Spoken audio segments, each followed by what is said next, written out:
Good morning, good evening, good afternoon, and happy Sabbath to everyone.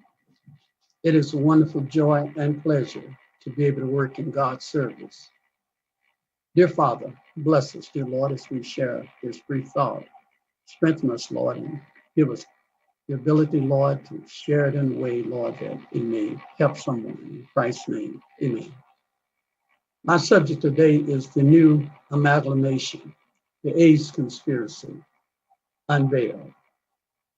And what I'm going to talk about is a brief history of not only AIDS, but other different diseases that man has promulgated and has used men and women as gimmick means. I begin in Leviticus, the 13th chapter, verse 44. He is a leprous man. He is unclean. The priest shall pronounce him utterly unclean. His plague is in his head. And the leopard in whom the plague is, his clothes shall be rent, his head bared, and he shall put a covering upon his upper lip and shall cry, unclean, unclean. So I just want you to understand one thing before we get started, that God was the first one that advocated social distance and also covering your face with a covering, especially if someone have a contagious disease. This test must come to the churches. The truth for this time is the third angel's message. It is to be proclaimed with a loud voice as we approach the great final test. This test must come to the churches in connection with true medical missionary work. In other words, there is a true medical missionary work and there's a false. But God will bring forth a message that will highlight the true medical missionary work. We are told that in a time of trouble, there will be sick ones, plenty of them, that will need help. So because of the need, but also for their own sake, they should, while they have an opportunity, become intelligent in regard to disease, its causes, prevention, and cure. And those who do this work will find a field of labor anywhere. And I know that has been my testimony. But the world is a laser house of disease and sickness. This test must come to the churches in connection with true medical missionary work, a work that has the great position to dictate and preside all it comprehends. In the 13th chapter is described another beast, and he had two horns like a lamb, and he spake as a dragon. He exercised all the power of the first beast before him, and caused the earth and them which dwell therein to worship the first beast, whose deadly wound was healed. So this second beast, this lamb-like beast, will encourage all and even force all to worship that first beast. He said to them that dwell on the earth, that they should make an image to the beast, which had the wound by sword and did live. And he had power to give life unto the image to the beast, that the image to the beast should both speak and cause that as many as would not worship the image of the beast should be killed. So this image of the beast is the one that will be forcing and promulgating to worship that first beast and will bring about a system of force. It is the two-horned beast that is to cause the world to worship the first beast and to form an image to the beast, which all must worship on pain of death. We have shown that it is that two-horned beast, which is to cause fearful scene, respecting which the third angel uttered his voice, a solemn warning. So we really need to be focusing in on that image beast. It is therefore evident that we would understand this warning. We must carefully examine the prophecy respecting the two-horned beast. But power then is symbolized by this beast with two horns. So the question is, who is this beast? It said of him, he spake like a dragon, with all these lamb-like appearances, all these Christ-like appearances. The real spirit by which he is actuated is that of the dragon, the devil. For out of the abundance of the heart, through the mouth speaketh. He is to speak. We may notice hereafter. The lamb-like character is to be first exhibit. This is to deceive the nation. Then the dragon's character, the real character of the beast, is to appear.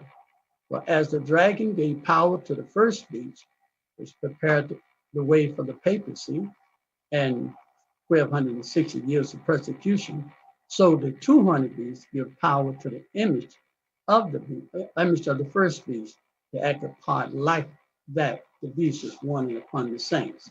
So that lamb-like beast is going to do something very similar to that first beast that received his power from the devil. Now I wanted to bring that out because now I'm going to show you the deception, which is Christ-like spirit, how he deceives the nation. To really understand AIDS, we must look back 40 years. And a court document was revealed that showed that there would have been a secret experimentation done on Black people. I read a portion of this. This is from the Yale Law School, New Haven, Connecticut. To the Assistant Secretary of Health and Scientific Affairs, J. Cates, MD, I should like to add the following findings and observation to the majority opinion. There's ample evidence in the records available to us that the consent to participation was not obtained from the syphilis study subject, but that instead they was exploited, manipulated, deceived. They was treated not as human subjects, but as objects of research. So these innocent people was not abreast what was happening to them. They had no knowledge that they was in an experiment. And they was not told what would happen to them. And they make a confession of what they did to these people. We contribute to their sickness. It was known as early as 1932 that 85% of the patients treated with latent syphilis would enjoy prolonged maintenance of good health and freedom from disease. The Negroes with untreated syphilis far exceeds that in the comparable syphilitic group, and that the cardiovascular and central nervous system involvement was 2 to 3 times as common.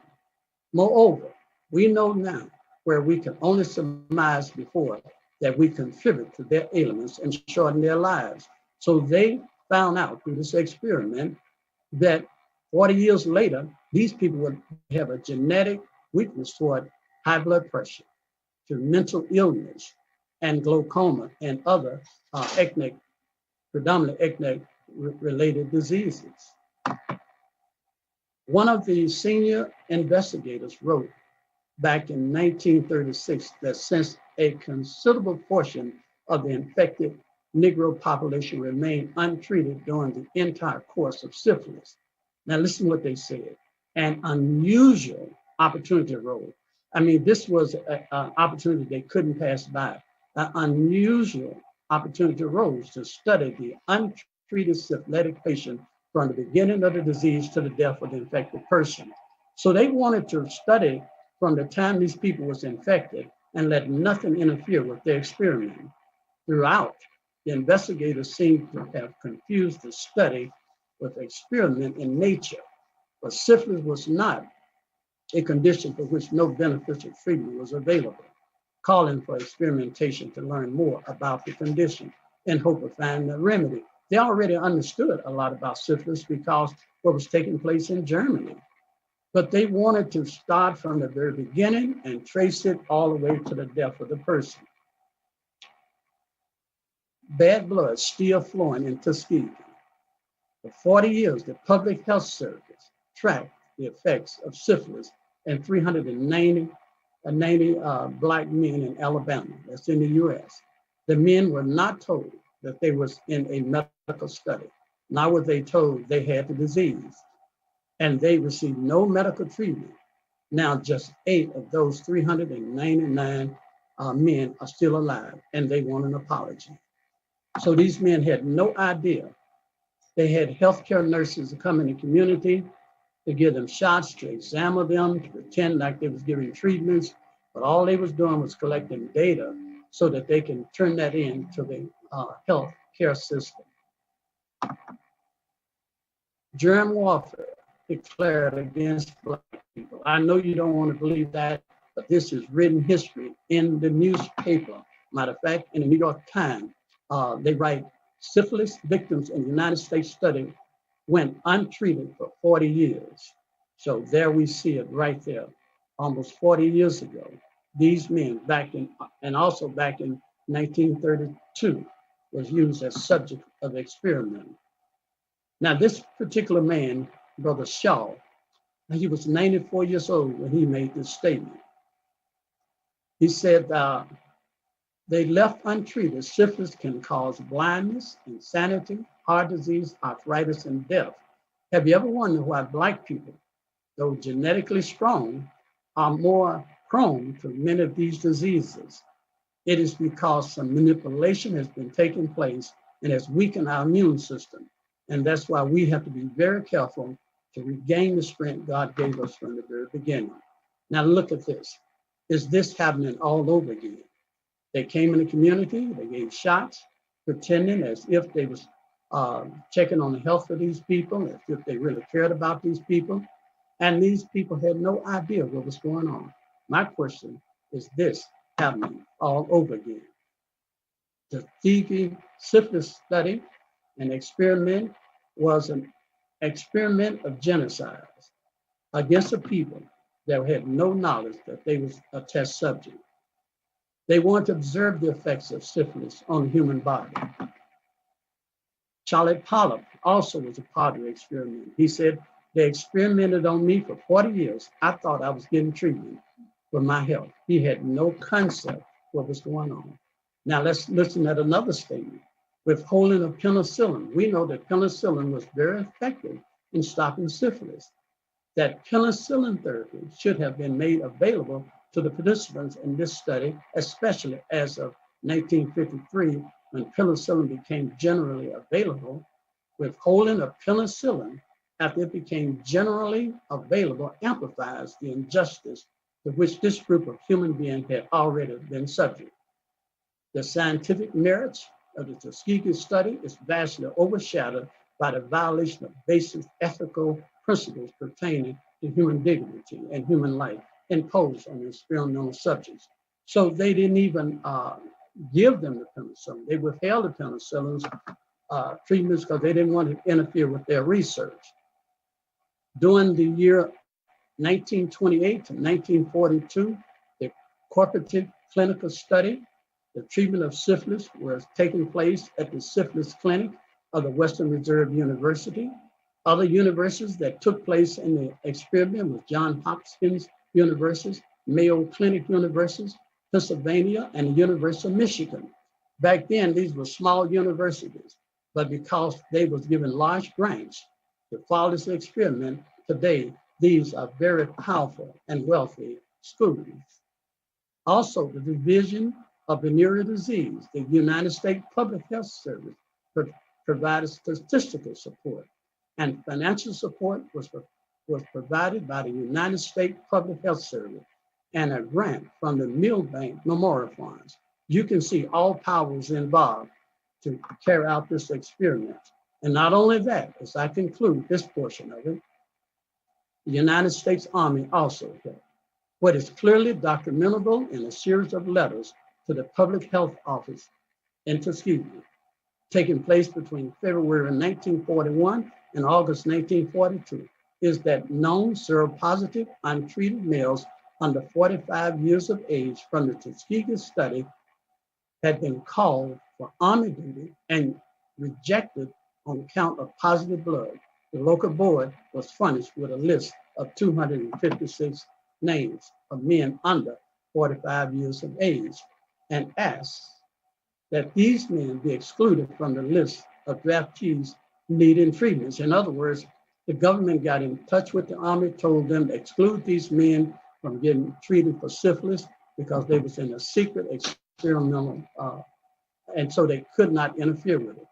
According to the letter, the board agreed with this arrangement in order to make it possible to continue the study on an effective basis. It should be noticed that some of these patients had already received notice from the local selective service board to begin their anti-syphilitic treatment immediately. According to Wenger, 22 patients in the study received no treatment on our recommendation. So they didn't want anything, they didn't want nothing to interfere with this study. The Tuskegee syphilis study, placed in perspective of his early years, is not an isolated event in terms of the general acceptable condition and practice that prevailed in the 1930s. My question is that same system being carried out today. AIDS is not a death sentence. Some may think so, but it's not. Men and women are beginning to wake up and see what can we do about it. And I look at syphilis, AIDS, and many other diseases that has been passed on to people is a means of man testing out their modalities and their treatments on human subjects. The word death sentence usually make us think criminal waiting execution. But in the past decade, a sad thing happened on the way to the doctor's office. We began to hand down death sentence to an innocent group of people who living among us, those who test positive for the AIDS virus. In other words, you go to the doctor and he pretty much tell you that, you're not gonna make it. And one of the reasons why AIDS is so prevalent among minority people is that our eating habits are so bad, in particular, the high concentration, high consumption of sugar, sugary foods. If the concentration of glucose in the blood go beyond a certain concentration, the white blood cells can cause 50 times the vitamin C concentration to start to drop because of the large amount of glucose it pours into the cells to substitute for vitamin C. In other words, if you're eating a lot of sugary foods, the body will replace glucose for vitamin C, and you're living off of glucose, and that can affect the effectiveness of your cells. We can see that right here. In fact, a blood sugar level of 120, when that happens, your white blood cells' ability to absorb and destroy virus and bacteria is reduced by 75%. So if your blood sugar level tests out to be 120, your white blood cells is reduced in their ability to protect you by 75%. But what if your blood sugar level is 240? Then your white blood cells will not have the ability to protect you from virus and infection. Matter of fact, it will reduce your white blood count down to 250%. So all of this is related to diabetes. Diabetes, we know, is one of the main diseases that can cause a person to get corona.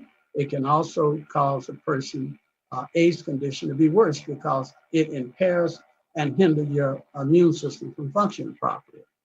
According to Health Service at Columbia University, when you eat 100 grams of sugar, about as much as you would find in 1 liter bottle of soda pop, your white blood cells are 40% less effective at killing germs. This can cripple your immune system for up to 5 hours after eating sugar. And then after that 5 hours, we turn around and eat something else sweet. But if we would make better choices, like eating wholesome fruits and vegetables, seeds and grains, which is loaded with nutrients that is essential for our immune system, consuming them on a daily basis will boost our immunity. It will help us so much, especially give us a strong immune system, especially if we choose to eat oranges and apples and fruit and vegetables like carrots, which we get more beta carotene.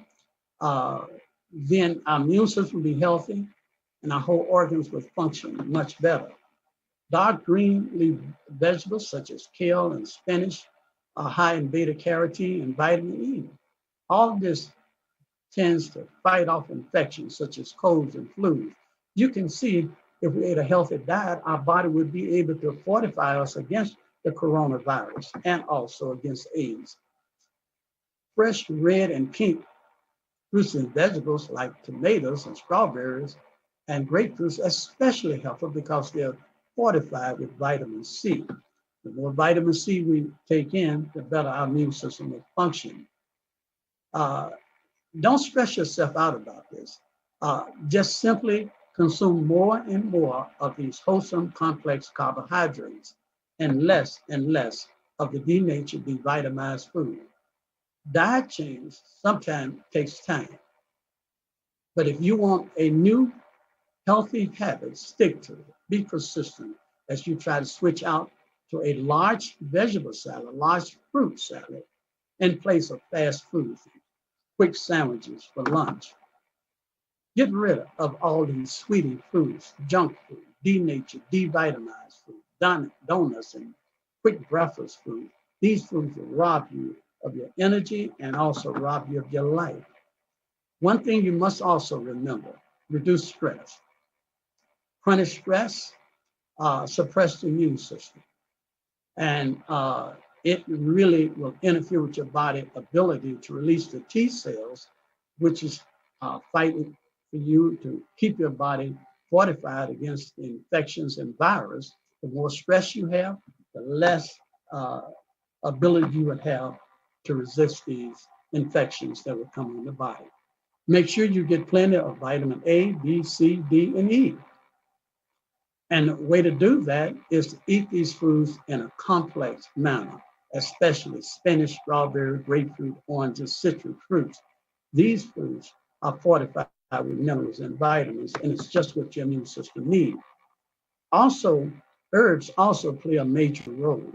Echinacea, elderberry, pokeweed, astragalus can help reduce the duration and severity of illness. So if you get sick, by consuming these herbs, it can shorten the time frame of those sickness, and you get quicker and stronger much faster. Exercise is so important because it engages the whole body, the mental, the physical, and the spiritual. Working out on a regular basis has been scientifically proven to boost your immune system. Regular exercise helps the T cells, that's your white blood cells, a type of white blood cells which guard the body against infection. However, vigorous workouts weakens the immune system and leave you prone for flus and infection. So be aware of that. If you get too much exercise, and I know you see today with a lot of athletes are coming down with the coronavirus and getting really sick, and they're doing a lot of vigorous exercise. They're defeating the purpose. You need to do systematic exercise, but not vigorous exercise. So just keep that little nitpick in consideration. A lack of sleep can cause inflammatory immune response. So you need to get at least 7 to 8 hours of sleep. This is so important. If you find yourself having a problem sleeping, then you may need to take 2 to 3 milligrams of melatonin to reset your biological sleep clock. Start also, and all of us should do this, start consuming some of these edible mushrooms. One of the healthiest medicine food on the planet is certain mushrooms that are rich in essential nutrients and minerals. Some of these mushrooms that are really good for the immune system is turkey tail mushroom, maitake, shiitake, astragalus. All of these are really good because they boost your immune system. They have a particular protein in them that excite the white blood cells and cause the white blood cells to respond. Also, sit out in the sun or walk in the sun. The natural sunlight is one of the major contributors for the production of vitamin D in our body. And vitamin D is essential for healthy function of our immune system as it helps the body to produce antibodies. Low level of vitamin D in the body has been termed as one of the major reasons for respiratory problems, especially right now with the coronavirus. We need to get as much sunlight as we can. So we need to bathe ourselves in it, and it will help our whole respiratory tract. About 10 to 15 minutes in the sun should be enough exposure to get an ample amount of vitamin D. Also, your skin is the largest luminary organ on your body. You should do at least 1 to 3 salt massage or salt glows a week. This keeps the dead skin removed off of your body by simply taking some coarse salt and wetting it with water and doing a friction rub over your body to help cleanse your skin and allow your skin to breathe. Also, another good thing is a enema. I know many people don't care about it, but take a listen. And doing an enema, make sure that you fill your enema bag up with your proper solution, whether you're doing a coffee enema, a herb enema, or a water enema. Then make sure that your tip and your cutoff valve is cut off so the solution won't run out before you insert it.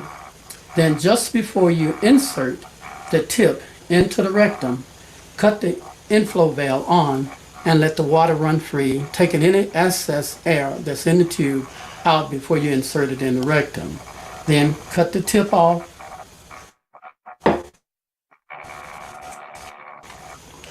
get you a good lubricant, and lubricate the tip real well before inserting it.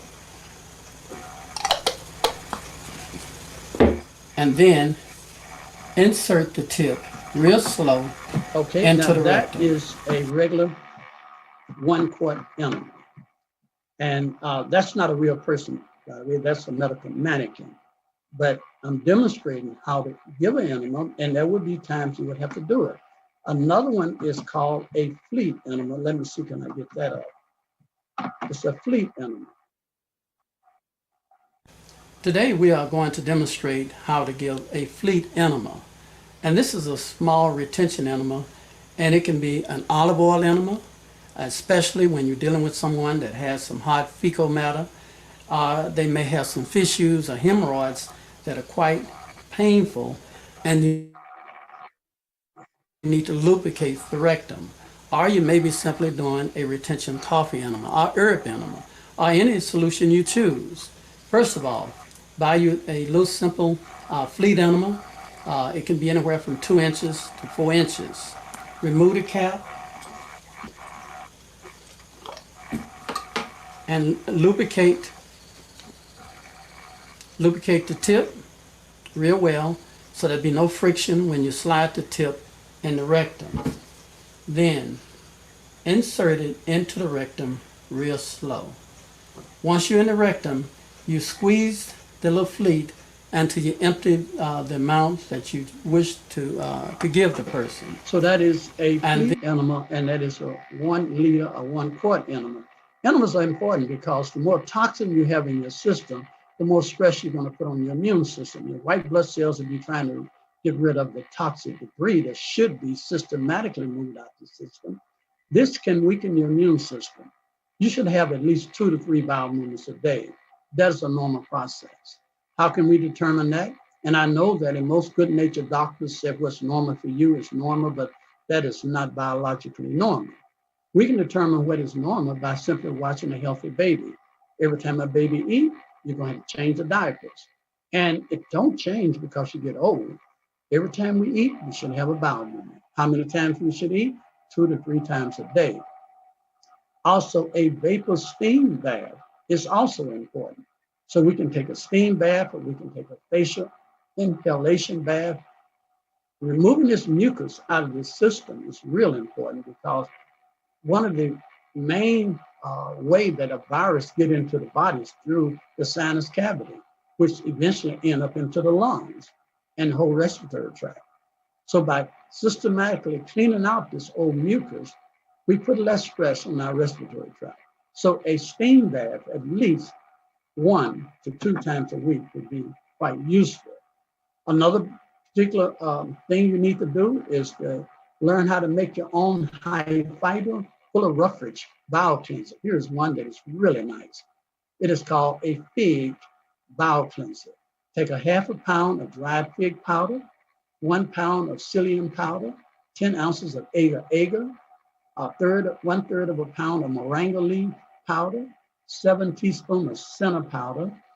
Mix it all together. Take 1 tablespoon and 8 ounces of juice. Drink that 2 to 3 times a day. This particular bowel cleanser is going to pull out all the sediment of toxins out of your system. It's a wonderful way to detox.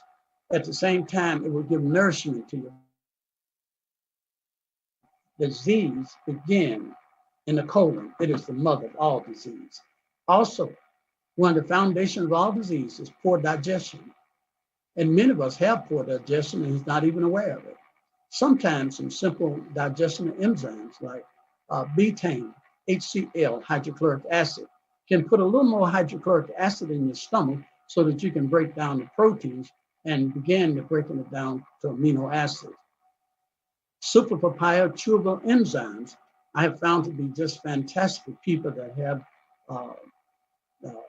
acid reflux and many other digestional problems. Sometimes the digestional problem can be associated with the pancreas. Taking a natural, vegan-based pancreatic enzymes, take about 2 tablets before each meal also can be of a great service. Your liver is your largest eliminatory organ in your body. Don't ever neglect that when disease come on. You must do a liver flush. This must be done 2 to 3 hours before breakfast. Omit the flush if you have had your gallbladder removed, because your gallbladder is there to emulsify fat, and you will not be able to do this if the gallbladder has been removed. On the first day of your liver flush, drink the juice of 5 lemons and 1 ounce of olive oil, and wait about 2 or 3 hours before you eat breakfast. And after about 2 or 3 hours, you can eat. You can take your bowel cleanser. You can take your herbs. Eat a low mucus diet. On the second day of your fast, drink the juice of 10 lemons and 1 ounce of olive oil. Do the same thing you did the first day. That means wait 2 to 3 hours before you eat. Take a bowel cleanser. Get your food in, vegan-based diet, drink plenty of water. On the third day, drink the juice of 15 lemons, 1 ounce of olive oil. Follow the same protocol. At the same token, you need to take a coffee enema, a small coffee enema.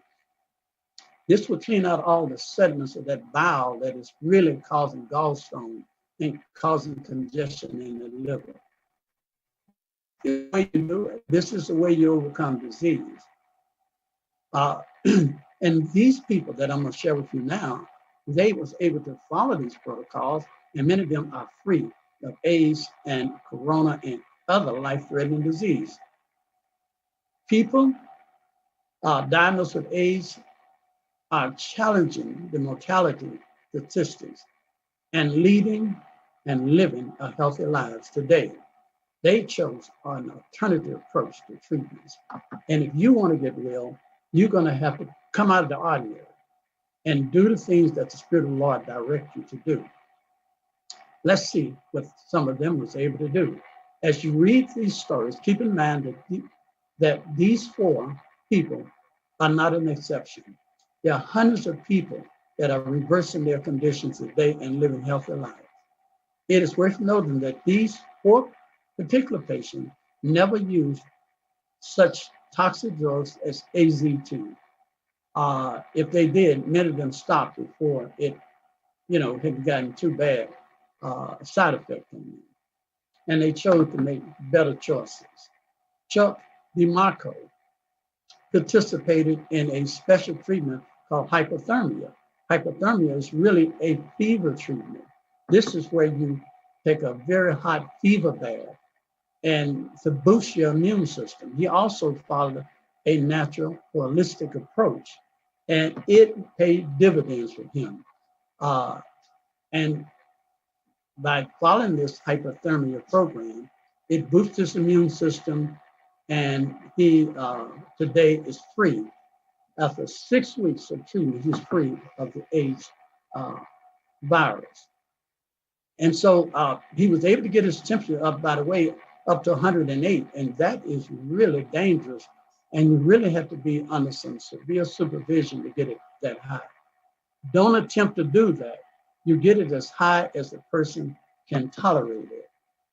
Research shows that 90% of the virus are in the cells and the lymphatic system. So by bringing a core temperature up, body temperature up, they get more of the virus is killed, because the white blood cells can migrate and go into the bloodstream and track down the virus and kill it.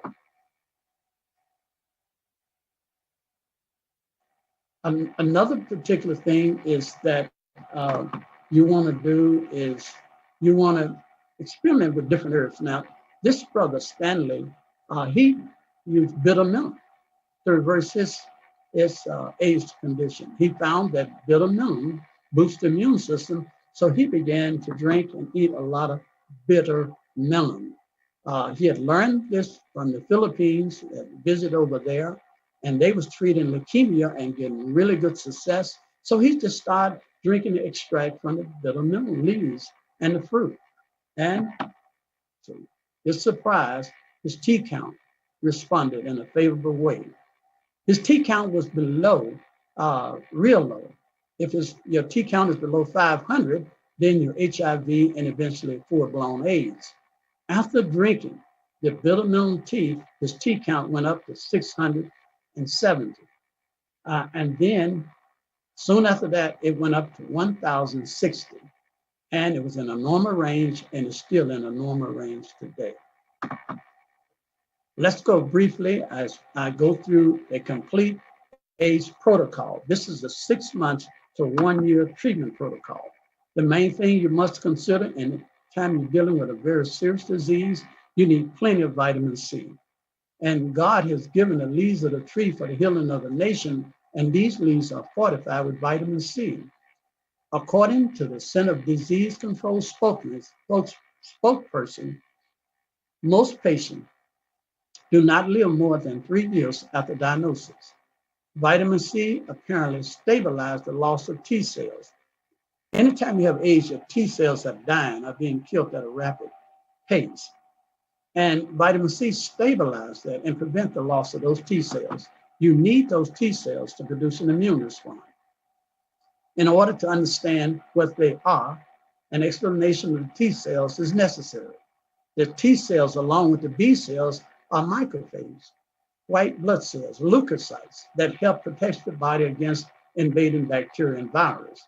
Both the B cells and the T cells originate in the liver. Then they migrate to the bone marrow, where they follow different lines of development, specializing into various kinds of stem cells and precursor cells. The T cells then move from the bone marrow to the thymus gland. Hence, T cells get their name, thymus, while the B cells are named for the bone marrow. Vitamin C is very effective in killing these free radicals. When you take vitamin C in large doses, it reacts as a free radical scavenger. The free radicals are free roaming molecules that, if left unchecked, can damage your cells, producing genetic changes, and is one of the main causes of sarcoma, cancer, and AIDS patients, and many other diseases. Vitamin C will disarm these free radicals and at the same time step up and build up your immune system. Let's take a look at this simple illustration, maybe understand what I'm talking about. These microbes are free radicals in the system. The free radicals love to attach themselves to the cells.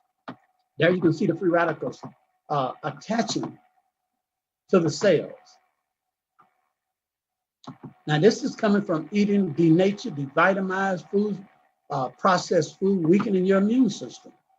Now, let's see that as these free radicals come into your cells, how it can hinder the assimilation of vitamin C. Free radicals are converted to like sugar, a bad form of glucose. And these cells will live off of this type of sugar instead of oxygen. Let's see what happens. There, those free radicals come into the cells again and again. They come in. Now, let's see if oxygen try to get in, it can't get in.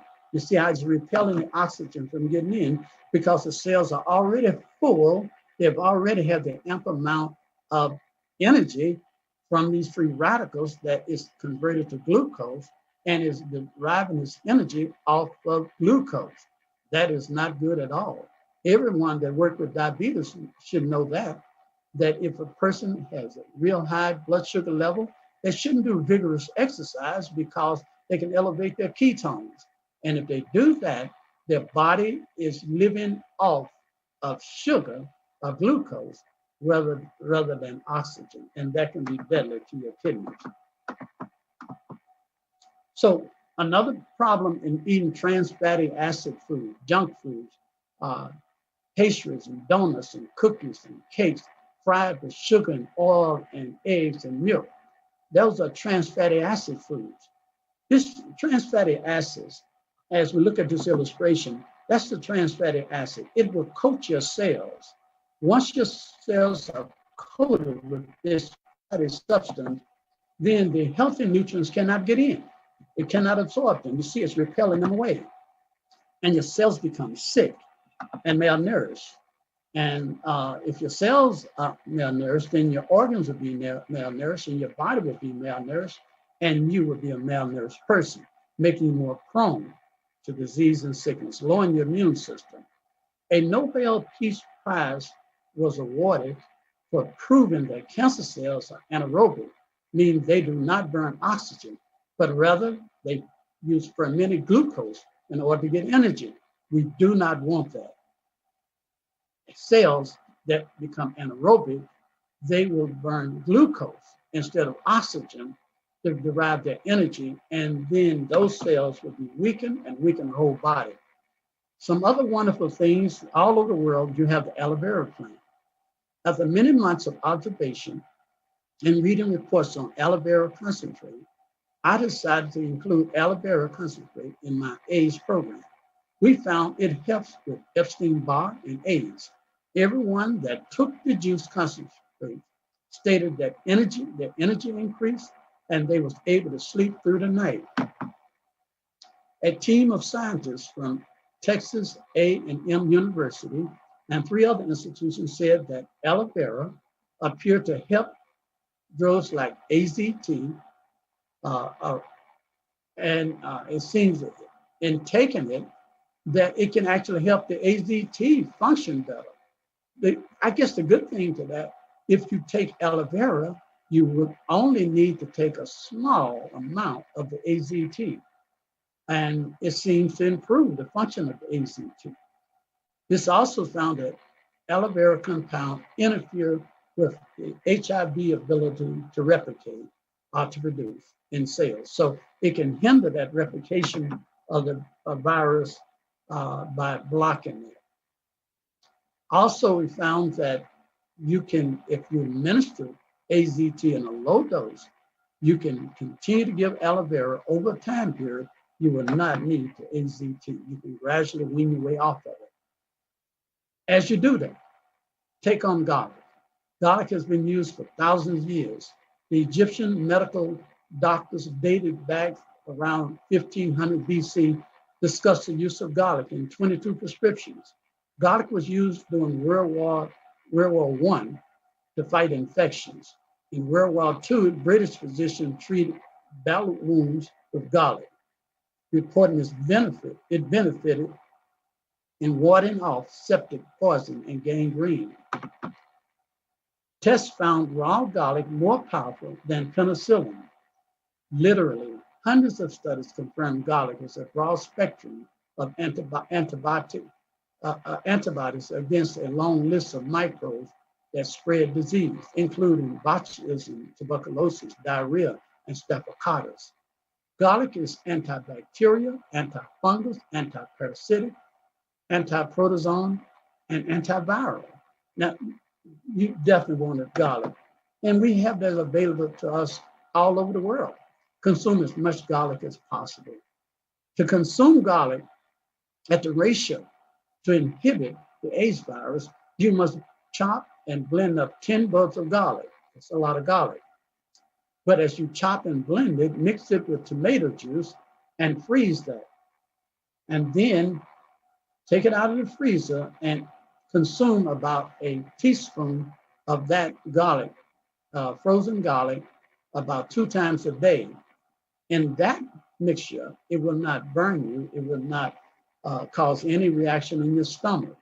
But do not attempt to take fresh garlic without freezing it first. It would be at the strength where the virus will definitely be inhibited. Once again, garlic has a long history. Common sense tells us that there must be an herb that can cure AIDS. And I tell you what, God has provided the means for the healing of the nation. Remember what God said. Hope will yield a drug fighting protein Researchers have said that a drug developed from the leaves of the otherwise poisonous weed appear to be 1,000 times more potent than the drug AZT in destroying the AIDS virus.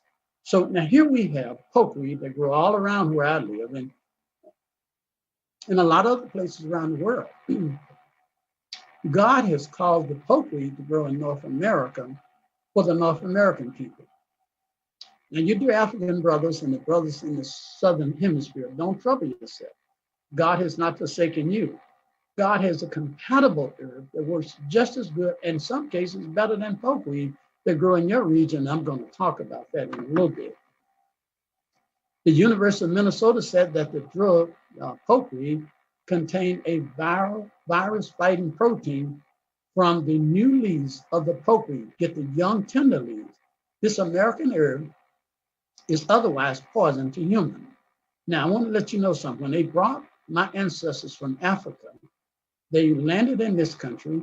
They had been used to eating some weeds over there, pretty much like callaloo, but there was none of them growing in the part of America where they brought them. But when they saw the pokeweed, it was as close as they could come to callaloo. So they began to cook it and eat it, and it made them sick. These ingenious people learned that if they cook it 3 times and pour the water off, they will remove the protein. And now they eat it as poke salad. It is one of the most delicious meals you can eat. And I've eaten many plates and bowls of poke salad, and it's very healthy. But they learned to remove the protein. That protein is the secret weapon for the AIDS virus. That protein is what your T cells recognize as an offense to the system, free radical in the system, and it will stimulate an immune response. When you use it alone, the protein inhibits the production of the AIDS virus in those cells in the immune system. And so they also went and said that it is 1,000 times stronger than the most powerful AIDS drug on the market with a very high cure rate. I've used pokeweed a lot. And that's my first thing that I do when I work with AIDS patients. Here's another wonderful remedy working with AIDS patients. It's my AIDS herbal chemo. Here I use golden seal, cayenne pepper, chickweed, shiitake, mandrake, St. John's wort, burdock, violet, reishi, bloodroot, echinacea, padiaco, astragalus, milkweed, milkdusty. I make a tea out of that. And I also preserve it in blackstrap molasses because of the high potassium and magnesium level in it. And I let a person drink 1 ounce and 4 ounces of grape juice, or 1 ounce at least 3 times a day. And that is to boost the immune system. Now, once again, you remember I said that God has not forgotten our dear brothers in the southern part of the world, in Africa, in Asia, in South America. There is a wonderful herb that grows in your area. It's called the African potato. You don't know what that is, then look it up. The African potato is not a regular potato. It's not a yam. They call it that. And also another one is called the Sutherland, Solendon. That is an herb also that grows in Africa, from the southern part of Africa all the way up to northern Africa, and also in Asia and South America. These 2 herbal remedies are currently being recommended by the South African Ministry of Health for HIV management. Go back and read it and get as much knowledge as you can. This is a very powerful herb. I use it in all of my AIDS patients. Here you can see a picture of the African potato. And keep in mind now, you may call it by different names. You simply do your research. You brothers in Zimbabwe, you brothers in South Africa, all the way up to North Africa, this herb grew in your area. In some places, they call it the African stargrass. So they call it also the African tulip plant. But you do your research. It is really good. This is a picture of the African potato, which I use both of them when I'm working with AIDS patients. And so, once again, as we get ready to conclude, I will just analyze back over and summarize. AIDS is not a disease. It's an opportunity for disease. It is when your immune system has been so compromised that it can't resist infections and diseases. If you keep your body healthy, keep your immune system strong, you can ward off any onslaught of disease. But when you have weakened your system by bad habits, you make it more easier for your body to succumb to AIDS. Now, another thing I failed to mention is how we take that pokeweed. And I stress this, pokeweed is a slightly toxic herb. You have to know how to take it, that it could make you sick. You juice the tender leaves of the pokeweed, and then you have to mix it in water. You cannot drink it straight. I'm not even going to give you the ratio because someone is going to get it wrong and going to blame me for it. But I'm going to say, if you want to know how to take pokeweed, you get in contact with me. I'm going to write it down so you will not make a mistake. The pokeweed has an offensive protein. Your T cells have the ability to kill the AIDS virus, but it will not respond because the AIDS virus has attached itself to the T cell. It recognized that some of the T cells has been infected. But when God created the human body, he also put within those cells not to attack its own kind. I wish the gospel people would learn that. They will not attack their own kind, even though they may be sick, they may be defected, infected, they won't attack it. But at the same time, that infected T cell will continue to grow and explode and eventually weaken more T cells. So we have to do something to make those T cells, those healthy T cells that remain, attack those infected T cells. By taking in the pokeweed, which is an offensive protein, your T cells recognize that protein, and knowing that it can easily produce an immune response to destroy that protein in that pokeweed, it tricked the immune system to produce an immune response. And once that takes place, once the immune system takes place, it will go about the clean house. It will remove infected cells, immature cells, diseased cells. It will clean it up. And then the body will call other cells, like your killer cells, your B cells, to come in and help them clean up the body. So by learning that, you can do a lot of good. Now, this African potato and the Sutherland, they're not nearly as toxic as the pokeweed. So you should be safe with that. But if you want a complete protocol, contact me or talk to someone that's knowledgeable about natural medicine so that they can help you develop a protocol. Keep in mind that God has not left us defenseless, no matter what our conditions is. We have invited disease by our bad habits of life. And I will close with this thought. We have come to the time when every member of the church should be a medical missionary. You're never too old, you're never too young, but you must apply yourself. Every day, you must wake up out of your bed and say, look, I'm going to be better at this than I was the day before. You compete against yourself to always be the very best. And God will give you his Holy Spirit to guide you through all the complications of life. May God bless you and keep you, and thank you so much. Dear Father, which art in heaven, Lord, thank you once again, Lord, as we have shared this message with your people around the world. And I pray, Father, that it fall on some ears, Lord, that will encourage them to raise up out of their bed of slumber and their weakness, knowing that God have answered and hearing their prayer. But like the man that was laying on his mat, Lord, he would be laying there forever, except he acted on the word of God. And Lord, I pray that your people will act today before it's too late.